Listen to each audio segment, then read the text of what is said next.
Hello guys! Welcome po sa Encourage 888. Ang reading nito ay para sa entertainment at personal na reflection lamang. So gamitin lamang yung mga mensaheng tutugma sa iyong situation. So tingnan natin kung ano yung isang bagay sa'yo na hindi nito kayang tanggapin. Okay? Nitong taong iniisip mo. Lalo-lalo na ngayon. Ano ba yung isang bagay na hindi niya kayang tanggapin sa'yo ngayon? Okay? Give me the message. Ano yung isang bagay na hindi niya kayang tanggapin sa'yo? Lalo-lalo na ngayon. Sa nakikita niya sa'yo ngayon. Give me the message. Ano yung bagay? Isang bagay na hindi niya kayang tanggapin sa'yo ngayon.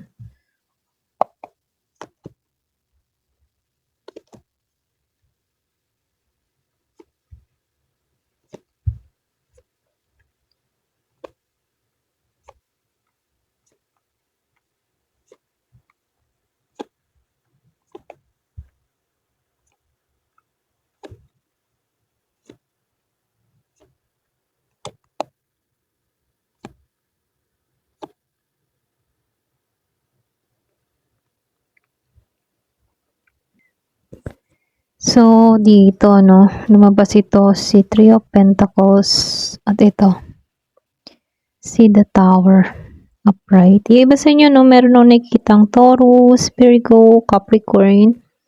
Then, meron din dito Gemini, Aquarius, and Libra, Aries, Leo, Sagittarius, Scorpio, Cancer, and Pisces. So, halos lahat naman. Kumbaga, ang hindi lang nito kayang tanggapin sa'yo. Para bang hindi kayo nagtutugma, Para bang may pakaramdam siya dito na kahit meron siyang effort na ginawa, hindi kayo nagiging teamwork. Alam mo yun? Para bang hindi kayo nagiging isang bilang team. Kaya dito sa The Tower, malakas ito. Hindi niya kayang tanggapin yung biglaang pagbabago mo, yung biglaang pagbabago ng connection ninyo. May isang bagay sa kanya dito na para bang pakaramdam niya, bumagsak siya dito sa The Tower. Kasi nagkakaroon ka ng ibang perception sa panahon ngayon, okay? Para bang iba na ikaw ngayon, ganon. Ganon kanya tingnan sa ngayon, So, dito, lumalabas itong si Four of Pentacles reverse at itong si Ace of Swords reverse. Para silang naka-reverse dito. Kumbaga dito, hindi niya matanggap dito na unti-unti ka nang bumibitaw, Para bang hindi ka na kasing kapit sa kanya gaya ng dati. Alam mo yon? Para bang hindi ka na totally attached sa taong ito. May katotohanan dito na para bang hindi malinaw sa kanya. Or pwede ring ayaw niya lang talagang harapin, Posible merong misunderstanding sa inyo. Hindi ba nasabi yung tamang salita? Okay? Or pwede rin may mga bagay na hindi kayo, alam mo yun, hindi niya kayang tanggapin ng diretsyo dito sa Ace of Swords, para bang dahil hindi kayo nagkaintindihan dito, posible itong tao na to, meron siyang ayaw tanggapin sa mga nangyari. Okay?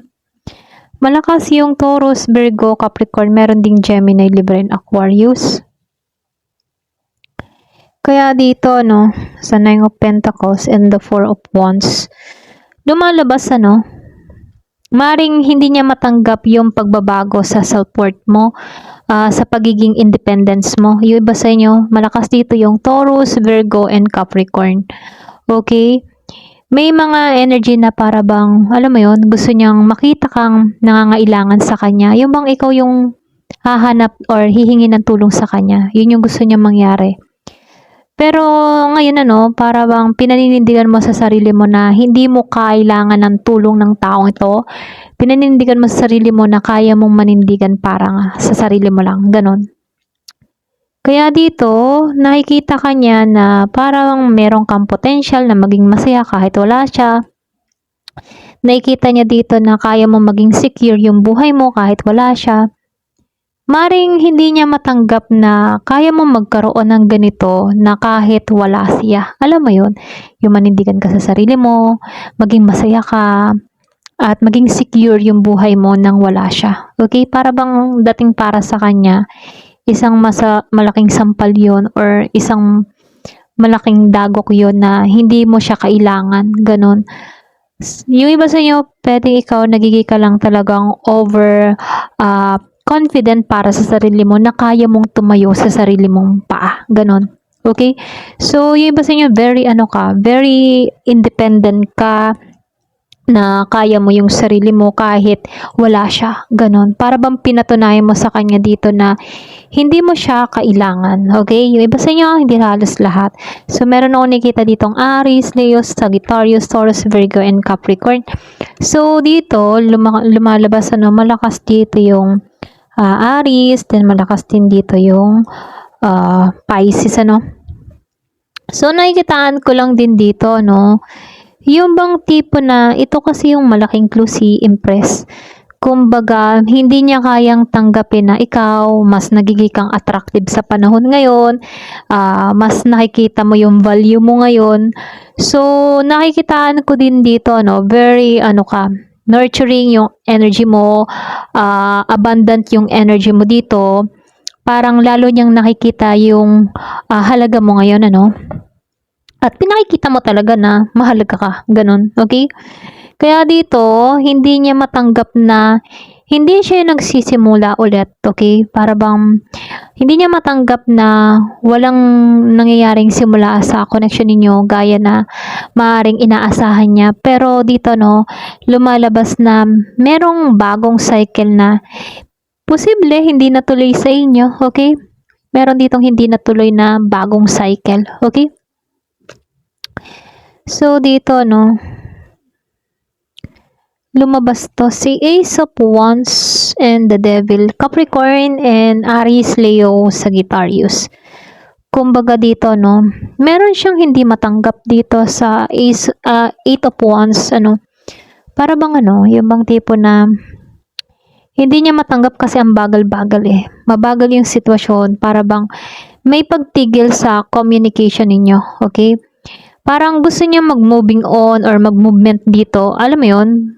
Gusto niya magkaroon ng pagkilos na, pero alam mo yun, walang nangyayari. Ganon. Kaya dito, matindi kasi yung attachment sa the devil.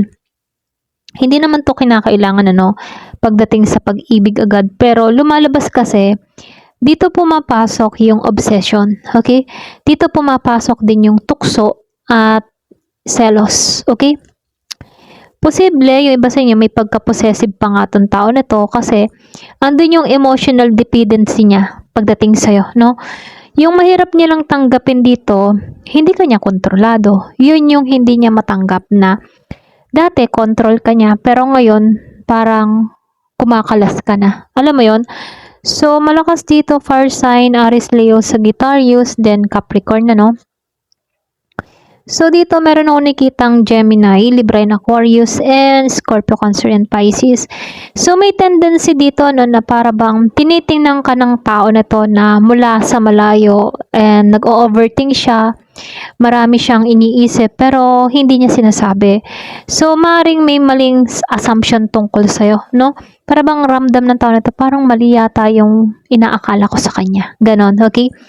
Kaya dito, lumalabas ito kasi yung masakit Hindi niya matanggap yung paghihiwalay or sabihin natin na yung paghihiwalay ninyo or nagkaroon kayo ng emotional disconnection, okay? Kumbaga, yung dating kasi ng connection nyo ngayon, hindi na pareho tulad ng dati, okay? Kaya yun yung masakit para sa kanya. Para bang nagbago ka, nang nararamdaman sa kanya, hindi ka na tulad ng dati, mga ganun So, dito, lumabas si Seven of Wands. Merong Scorpio, Cancer, and Pisces, Aries, Leo, Sagittarius. Hindi niya kayang tanggapin dito na pwedeng matatag na yung boundaries mo. Okay, kung meron ditong fire sign, Aries, Leo, Sagittarius, Kumbaga, hindi siya kasi makapasok or hindi siya basta-basta makapasok sa buhay mo ulit, Kumbaga, ikaw, para bang pinaglalaban mo yung posisyon mo ngayon. Okay, naninindigan ka sa naabot mo ngayon. Alam mo yon. Kaya dito, lumalabas dito, hindi niya matanggap na hindi ka na niya maibabalik sa buhay niya. Hindi ka niya na maibabalik sa dati, kahit, alam mo yun, may memories, hindi na ikaw yung dating ikaw, okay? Kumbaga, hindi na pareho yung situation nyo tulad ng dati. Ganon, okay? So, dito sa full moon at sa Queen of Cups. So, meron akong nakikita dito na water sign, Scorpio, Cancer, and Pisces. Then, malakas yung Pisces, ano.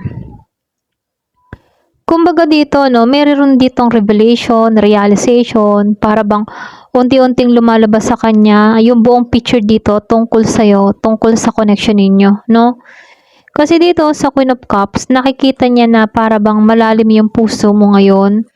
Pero hindi naman ibig sabihin na ibibigay mo na agad yung sarili mo. Kumbaga, iba sa inyo, nagkaroon ka lang dito ng emotional maturity. Kumbaga, nabuksan yung kaisipan mo, malakas yung intuition mo ngayon. Malaki yung pagbabago mo ngayon, okay?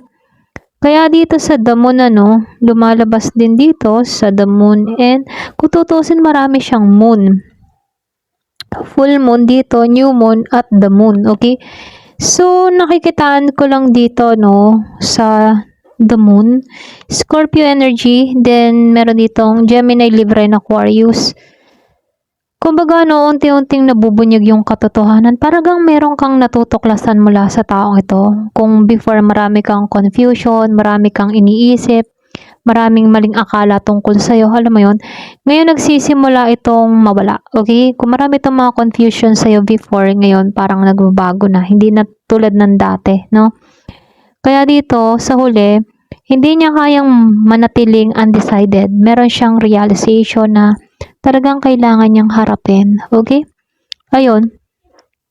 So, nakikitaan ko dito, no, may mga bagay lang talaga na mahirap siyang tanggapin sa ngayon, lalo-lalo na ikaw na tumatayo ka mula sa iyong mga paa, na nag-iisa ka, na nagiging kang independent, hindi ka humingi ng tulong sa kanya. Parang very very independent ka sa ngayon, ano.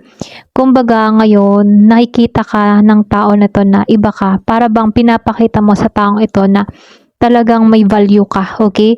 Ngayon, nahihirapan itong tanggapin na hanggang ngayon, ikaw may boundary ka ngayon na, alam mo yon, na nagpapatuloy ka sa iyong buhay na hindi mo siya kasama, okay? Kaya dito, no, nakikitaan ko dito, merong isang malaking realization sa side nitong taong ito. Para sa kanya kasi, ngayon, nag-iiba yung tingin niya sa'yo, okay? Kumbaga, ngayon, nakikita ka ng tao na to na talagang may value ka kaysa sa dati, okay? Kumbaga, kung inaakala ng tao na to na ikaw ay didepende sa kanya or mananatili ka pa ring habol sa kanya, so lumalabas nagkamali siya, okay? Hindi niya inaasahan na ganito ka na katatag, ganito ka na yung pagbabago na ginawa mo sa sarili mo. Okay? Para bang ang laki ng pinagbago mo. Okay?